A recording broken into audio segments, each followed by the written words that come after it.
Tired of payroll headaches every time you bring on a new team member? Let's dive into setting up new employees in Gusto, making payroll a breeze. First, log into your Gusto account and navigate to the People tab on the left-hand side of your dashboard. This is your employee hub. Next, look for the prominent Add Employee button, usually located in the upper right corner or center of the screen, and click it to start the new employee setup process. Now, you'll enter the employee's essential details. This includes their full name, personal email address for Gusto access, hire date, and work location. Accurate information is key for proper onboarding. Time to set up compensation. Choose between salary or hourly rate, and then specify the exact amount. Next, select the pay schedule that applies to this employee, whether it's bi-weekly, semi-monthly, or monthly.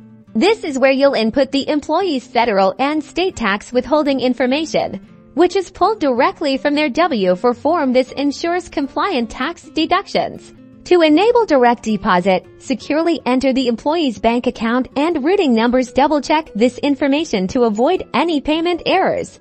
Almost done. Review all the entered information carefully. If anything looks incorrect, go back and edit it. Once you're confident everything is accurate, confirm and save the employee profile, and that's it. Your employee is now set up in Gusto.